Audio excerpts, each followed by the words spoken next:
This video discusses horizontal asymptotes. The line y equals b is a horizontal asymptote of the graph of a function f if f of x approaches b as x approaches infinity or negative infinity. So basically what I think of when I hear a horizontal asymptote existing is that my graph is going to level off at a particular number.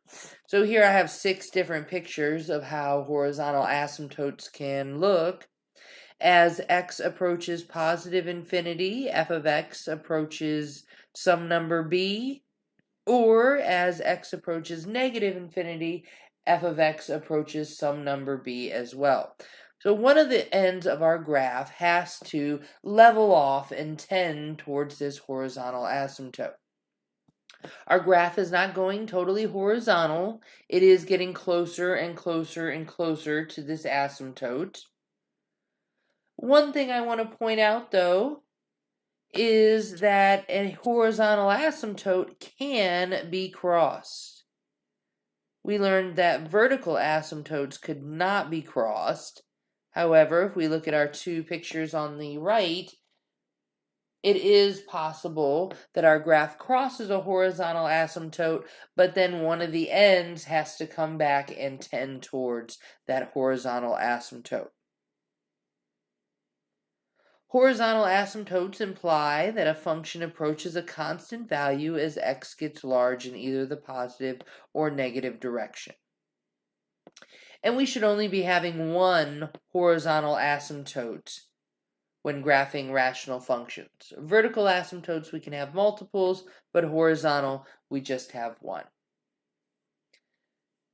Let's talk about how to locate horizontal asymptotes. It's really all about comparing the degree of the numerator with the degree of the denominator. So if we let f of x be a rational function with no common factors, if the degree of the numerator is less than the degree of the denominator, a horizontal asymptote exists at y equals 0.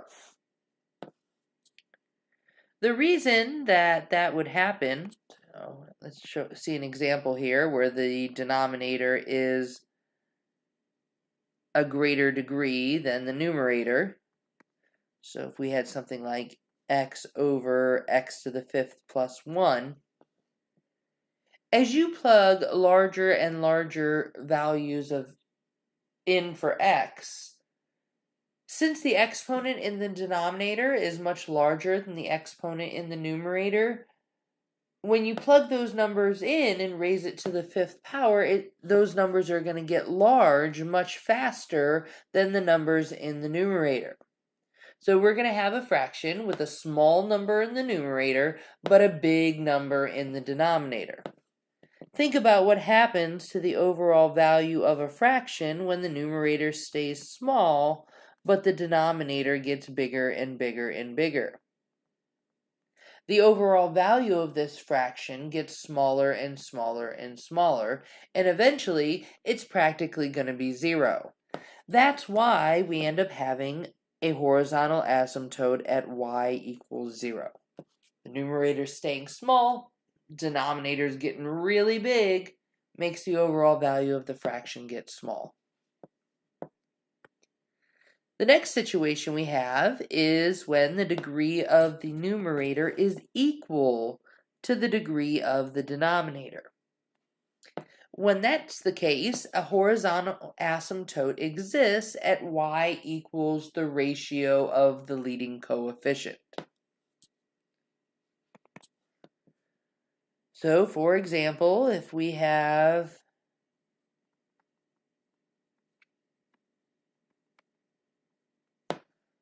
a rational function where the degree of the numerator and the denominator are the same, since the exponent on the variable is the same, that x to whatever power is going to grow at the same rate. X squared in the numerator, x squared in the denominator, we're getting the same number. So that stays the same, and our graph is growing at the same pace. The only thing that would make a difference is the number that we're multiplying out in front. Therefore, the horizontal asymptote, when the degrees are equal, we're going to have y equals the ratio of the leading coefficient. If this f of x had been my example, I would have a horizontal asymptote at y equals 2/3. The last case is when the degree of the numerator is greater than the degree of the denominator. When that happens, there is no horizontal asymptote. Now, if we look at an example, maybe I have x to the 5th over x plus 1. When the degree of the numerator is larger, as we plug values of x in, the numerator is going to get big much faster than the denominator since it has the larger exponent. We're going to end up with fractions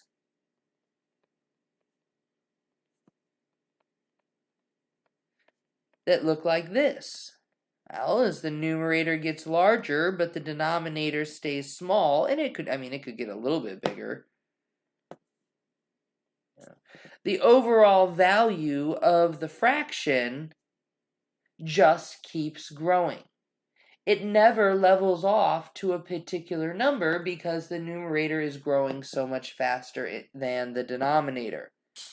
Therefore, when the degree of the numerator is greater than the degree of the denominator, there is no horizontal asymptote. Those are the 3 rules we need to remember to be able to identify horizontal asymptotes. Let's check out a couple examples. We're locating horizontal asymptotes. First up is f of x equals 3x minus 1 over 2x squared minus x minus 15. This is the case where the degree of the numerator is less than the degree of the denominator. Since the numerator has a lesser degree, it's going to stay small while the denominator gets big. The overall value of a fraction with a small numerator but a big denominator gets smaller and smaller and smaller, eventually becoming practically 0. Therefore, we know that we have a horizontal asymptote at y equals 0. We are writing equations of lines here as well, so be sure to include the y equals. Our next example, g of x equals 5x squared minus 20x over x squared minus 7x plus 12. This is the case where the degree of the numerator is equal to the degree of the denominator. When the 2 degrees are equal, the x value is growing at about the same rate. The only thing that makes a difference is the number multiplied out in front. When the degrees are the same, our horizontal asymptote is at y equals the ratio of the leading coefficients. That's 5 in the numerator, 1 in the denominator. We can simplify that down to y equals 5.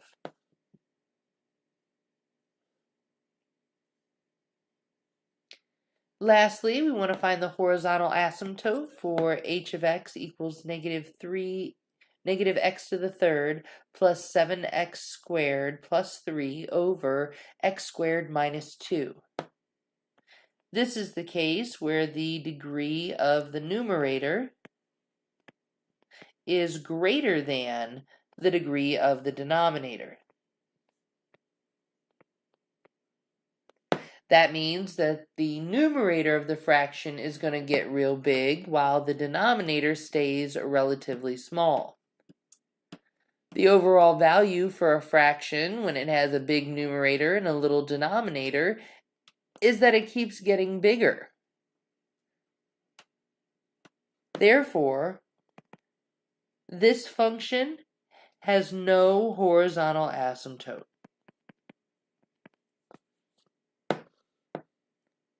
For horizontal asymptotes, it's all about comparing the degree of the numerator with the degree of the denominator.